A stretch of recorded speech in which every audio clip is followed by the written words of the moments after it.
अगर हस्बैंड अपनी वाइफ के खिलाफ एक केस फाइल करता है, the case can be anything, it might be regarding the divorce. अगर हस्बैंड अपनी वाइफ के अगेंस्ट एक डाइवोर्स का केस फाइल करता है कि भैया मेरी वाइफ ने एक अडल्ट्री कमिट करी है या मेरी वाइफ ने मेरे अगेंस्ट क्रुएल्टी कमिट करी है, तो ये उसका अधिकार है कि वो एक डाइवोर्स का केस फाइल कर पाए, यस। बट अगर कोर्ट में हस्बैंड अपनी वाइफ के अगेंस्ट एविडेंस जब देने जाता है, अगर वो अपनी वाइफ के मोबाइल फोन के सारी की सारी कॉल हिस्ट्री को कि भैया मेरी वाइफ ने किस किस को कॉल करी, किस किस के साथ बात करती है, ये रात को किस किस के साथ बात करती है, अगर उसकी पूरी की पूरी रिकॉर्डिंग यानी कि कॉल हिस्ट्री कोर्ट में जाकर एज एन एविडेंस दी, तो क्या उस कॉल हिस्ट्री को court as an admissible piece of evidence मानेगा या नहीं मानेगा? ये आज का हमारा ये पर्टिकुलर टॉपिक है जो हम लोग आज यहां पे देखने वाले। Right everyone, good evening everyone, good evening ji, good evening everyone. You see, case के टेक्स्ट देख के और केस का यहां पर थंबनेल पढ़ के आप सब लोग बड़े हैरान रहे होंगे कि यार ये क्या लिखा हुआ सर ने कि वाइफ के अगर कॉल रिकॉर्ड्स कोर्ट में दिए जाए तो वो एडमिसिबल ही नहीं होंगे, यानी कि हस्बैंड अपनी वाइफ के अगेंस्ट एविडेंस ही नहीं दे सकता। जी हां, रिसेंटली 30th ऑफ अक्टूबर को, you see 30th of October को हमें ये जजमेंट देखने को मिली है। वी कैन सी कि ये जजमेंट हमें 30th ऑफ अक्टूबर को देखने को मिली है by the Madras high court, 30/10/2024 by the Madras high court. और इस जजमेंट में हमें क्या देखने को मिला? इस केस के फैक्ट्स बहुत ही सिंपल है। इस केस के फैक्ट्स यहां पे ये है कि एक हस्बैंड ने अपनी वाइफ के खिलाफ एक केस फाइल किया। ये केस फाइल किया for the purpose of the divorce, कि मुझे अपनी वाइफ से डाइवोर्स चाहिए। डाइवोर्स क्यों चाहिए? क्योंकि मेरी वाइफ ने मेरे अगेंस्ट अडल्ट्री कमिट करी है, मेरे अगेंस्ट अडल्ट्री कमिट करी है। एंड अडल्ट्री एक डाइवोर्स का ग्राउंड है when we are talking about section number 13 of the Hindu marriage act. कि बे section 13 of the Hindu marriage act में हमें अडल्ट्री एक ग्राउंड ऑफ डाइवोर्स बताया गया। अब हस्बैंड ने अपनी वाइफ के खिलाफ केस फाइल कर दिया। नाउ यू सी, वाइफ के पास जो फोन था, इस केस में वाइफ के पास जो फोन था ना, उसमें जो सिम कार्ड था, उसमें जो सिम कार्ड था वो उसको हस्बैंड ने दिलाया था, और वो सिम कार्ड हस्बैंड के ही नाम पर था। यानी कि वाइफ ने जो फोन वो ऑपरेट कर रही है उसमें जो सिम कार्ड था वो हस्बैंड उसको दिलाया था, और हस्बैंड का ही आधार कार्ड था, हस्बैंड के ही नाम पे वो सिम कार्ड खरीदा हुआ था। अब हस्बैंड ने इस केस में क्या किया कि इस सिम कार्ड के जरिए, because he had the authority, उसके नाम पर सिम कार्ड था, उसने सारी की सारी कॉल रिकॉर्ड्स को निकाल लिया। सारी की सारी कॉल रिकॉर्ड्स को यहां पे निकाल लिया कि पिछले इतने टाइम से मेरी वाइफ किस किस के साथ बात करती है, कितनी बात किससे करती है, कौन सा नंबर अननोन है, वगैरह वगैरह वगैरह वगैरह। एंड हस्बैंड ने जब कॉल रिकॉर्ड्स को देखा तो उसको पता लगा that my wife is in the extra marital affair with someone else. इसी कारण उन्होंने यहां पर अडल्ट्री के ग्राउंड पर डाइवोर्स का केस फाइल कर दिया। अडल्ट्री के ग्राउंड्स पे यहां पे ग्राउंड डाइवोर्स का केस फाइल कर दिया। नाउ यू सी, इस केस में यहां पे मद्रास हाई कोर्ट ने बोला क्या?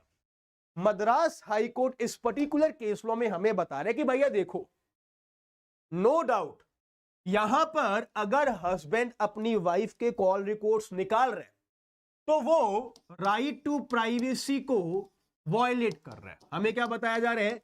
That every person have a right to privacy. और हमें ऑलरेडी पता है कि भैया KS Puttaswamy versus Union of India वाले केस ने, KS Puttaswamy versus Union of India वाले केस ने, लैंडमार्क जजमेंट ने right to privacy fundamental right के तौर पर सभी को यहां पर एक मौलिक अधिकार दे दिया।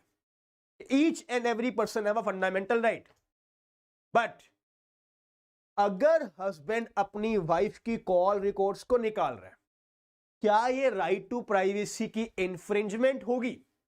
क्या यहां पर right to privacy of the wife, that it is my right that no one shall check out my phone और माई कॉल रिकॉर्ड्स, क्या इस राइट टू प्राइवेसी की यहां पे वायलेशन होगी? अगर मैं अपने पॉइंट ऑफ व्यू से बताऊं तो नहीं होगी। अगर कोई भी इंसान अपने हस्बैंड या अपनी वाइफ के कॉल रिकॉर्ड्स को निकालता है तो यहां पर राइट टू प्राइवेसी की वॉल्यूशन कहीं ना कहीं नहीं भी हुई, ये उनका मॉरल राइट भी है, बट फंडामेंटल राइट बताया गया हमें कि भैया राइट टू प्राइवेसी एक फंडामेंटल राइट है। और मद्रास हाई कोर्ट ने इसी पॉइंट के ऊपर हमें क्या बताया कि सी right to privacy also includes marital privacy, marital privacy. और हमें यह बताया गया कि देखिए भैया शादी के दौरान हस्बैंड वाइफ कुछ भी करते हैं, अपने एक दूसरे के साथ कोई इंफॉर्मेशन शेयर करते हैं, what ever relation they have it is private, वो एक प्राइवेट रिलेशनशिप है।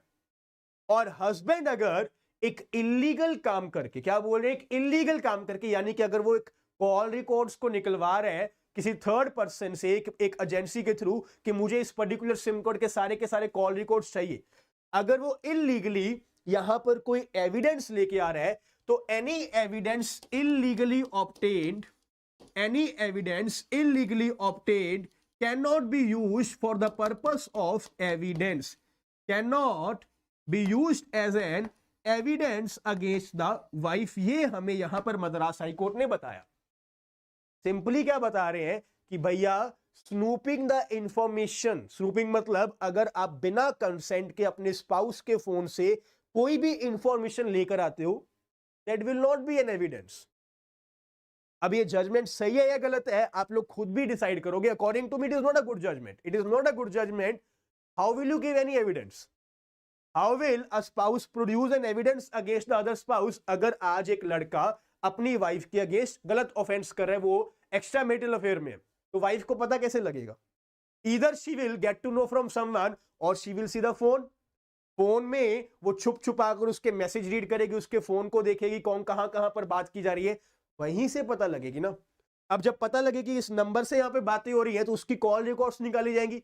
अगर उस पर्टिकुलर डॉक्यूमेंट का आप कोर्ट में जाके एविडेंस ही नहीं दे सकते हो, तो भैया हम लोग ऑफेंस को यहां पे प्रूव कैसे करेंगे कि यहां पर कुछ ना कुछ किया गया, which is a ground of divorce. But Madras high court ने हमें क्या बताया कि सी fundamental right to privacy includes the marital privacy as well, and marital privacy के अंदर the snooping of the information law does not permit the snooping of the information, which means that without the consent of the phone holder, जिसका phone है उसके consent के बिना आप लोग उसके फोन की हिस्ट्री को, उसके कॉल रिकॉर्ड्स को निकाल नहीं सकते।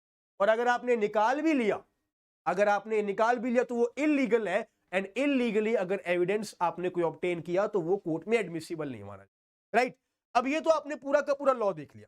यहां पे एक लॉ पॉइंट मैं आपके साथ सिंपली डिस्कस करना चाहता हूं। यू सी, आज से पहले क्या ऐसा कभी नहीं हुआ, ये हस्बैंड वाइफ का केस छोड़ो, क्या ऐसा कभी नहीं हुआ कि कोई बंदा इलीगली एविडेंस को निकाल के यहां पे प्रोड्यूस करने आए?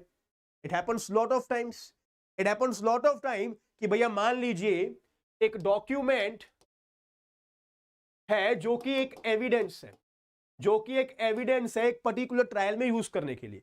अब ये डॉक्यूमेंट किसी के घर पे खड़ा है और वो बंदा आपको वो डॉक्यूमेंट नहीं दे रहा, बट आपको पता है कि अगर ये डॉक्यूमेंट मैंने कोर्ट में प्रूफ कर दिया तो आप केस जीत जाओगे। अगर आप ये डॉक्यूमेंट चोरी करके भी उसके घर से जाके ले आते हो, यानी कि you have done an offence to obtain the document, you have obtained this document illegally इस डॉक्यूमेंट को obtain करके अगर आप ट्रायल स्टेज में जाके प्रोड्यूस करते हो, तो लॉ हमें ये बताता है कि भैया it is admissible, no doubt. आपको यहां पर जो सजा मिलनी चाहिए वो मिल जाएगी कि भैया आपने ये गलत तरीके से लेके आए हैं। If we talk about the Rafale deal case, everyone remember, सबको याद है कि फ्रांस में से इंडिया ने कुछ हेलीकॉप्टर्स, कुछ जहाज मंगाए थे, राफेल जिसको हम लोग बोलते हैं, राइट। और मोदी गवर्नमेंट के ऊपर एक चार्ज लगा था कि बहुत बड़ी करप्शन करी गई, जो कि कांग्रेस सरकार ने लगाई थी, राहुल गांधी जी ने लगाए थे कि भैया यहां पर बहुत बड़ा एक पैसों का यहां पे घोटाला किया गया। और उसको प्रूफ करने के लिए कोर्ट में when the CJI was Ranjan Gogoi ji हमारे जब सीजीआई थे, राहुल गांधी जी ने पार्लियामेंट से एक डॉक्यूमेंट को उठाया था इलीगली, और वो डॉक्यूमेंट जाके कोर्ट में दिया था। और कोर्ट ने क्या बोला था कि भैया डॉक्यूमेंट एडमिसिबल है। उन्होंने जो अलग से ऑफेंस किया इलीगली ऑब्टेन करने के लिए, वो अलग बात है, उसके लिए आप उनके अगेंस्ट कोई भी कार्रवाई कीजिए, बट डॉक्यूमेंट जो हमने कोर्ट में दिया, ये यहां पर एक एडमिसिबल एविडेंस है। बट आज के दिन मद्रास हाई कोर्ट ने इस केस में हमें क्या बताया कि भैया ये डॉक्यूमेंट अगर हस्बैंड अपनी वाइफ के कॉल रिकॉर्ड्स निकाल के आ रहे हैं तो हम एडमिसिबल नहीं मानेंगे, देन हम इसको एडमिसिबल मानेंगे नहीं। रीजन बीइंग यहां पे राइट टू प्राइवेसी की वायलेशन है। Right to privacy includes marital privacy and the law can not permit the snooping of the information without the consent of the other spouse. ये law हमें बताया गया। अब ये लॉ के ऊपर आप लोगों का क्या क्या व्यू पॉइंट, आप मुझे अभी के अभी बताइए। क्या ये लॉ पॉइंट सही है? क्या ये लॉ पॉइंट सही है? क्योंकि ये एक हाई कोर्ट की जजमेंट है और सुप्रीम कोर्ट की जजमेंट मैंने अभी अभी आपको बताई कि यहां पर अगर इलीगली आपने एविडेंस ऑब्टेन भी किया तब भी वो एज एन एविडेंस हमें लेना पड़ता है। आप उसके अगेंस्ट कार्रवाई कीजिए, that is a different thing, but वो एविडेंस के तौर पर लेना पड़ता है। तो यू सी मॉरली भी और लीगली भी अकॉर्डिंग टू मी ये एविडेंस यहाँ पे एडमिसिबल मानना चाहिए था, बट मद्रास हाई कोर्ट की जजमेंट यहाँ पे उल्टा हमें बता रही है कि ये as an piece of evidence हमें यूज नहीं किया जाना चाहिए, राइट। तो दिस वाज द जजमेंट। अब आप लोगों के लिए बहुत एक इंपॉर्टेंट यहाँ पे न्यूज है कि many of you were asking to me कि सर प्री की तैयारी तो हम लोग कर लेते हैं, प्रीलिम्स की तैयारी हम लोग कर लेते हैं, मेंस की तैयारी के लिए क्या किया जाए? कि सर मेंस की तैयारी करते हैं, नोट्स बने हुए हैं, आंसर राइटिंग प्रैक्टिस कैसे करें? आंसर कौन चेक करेगा? सर कोई भी ऑथेंटिक सोर्स नहीं मिलता। तो आप सब लोगों के लिए अभी के अभी इस समय टाइम हुआ है 6:45, एग्जैक्ट 15 मिनट्स बाद आप सब लोगों के लिए एक फ्री क्लास रखी गई है। यू सी आपको अनअकैडमी की वेबसाइट पर जाना है। अनअकैडमी की वेबसाइट पर जाके मुझे सर्च आउट करना है वासुदेव मोंगा। आपको फ्री क्लासेस में जाना है और आपको देखने को मिलेगा कि इसी समय एग्जैक्ट एट 7 PM यानी कि 15 मिनट बाद मेंस आंसर राइटिंग क्लास होगी and this is the class number 1। I will be taking 7 classes on the mains answer writing, जहां पे आपको टोटली फ्री में हर सब्जेक्ट की आंसर राइटिंग सिखाई जाएगी। सिविल लॉस में आपको कैसे आंसर लिखना है, क्रिमिनल लॉस में आपको कैसे आंसर लिखना है, प्रैक्टिकल क्वेश्चंस में आपको कैसे आंसर लिखना है, एप्लीकेशन बेस्ड क्वेश्चन में आपको कैसे आंसर लिखना है, और क्वेश्चन आंसर आपको पूरा का पूरा समझा के, पैटर्न समझा के, उस क्वेश्चन के आंसर को आपको डिक्टेशन भी दी जाएगी, आपको डिक्टेट भी किया जाएगा। 7 क्लासेस यहां पे आपको देखने को मिलेगी। ये क्लास आपकी क्लास नंबर 1 हो रही है अभी के अभी। लिंक आपको डिस्क्रिप्शन बॉक्स में भी अवेलेबल है। अनअकैडमी की वेबसाइट पे जाना आपको, mains answer writing class number 1 exactly at 7 PM today ये क्लास आज आपकी होगी। I will see you guys there as well.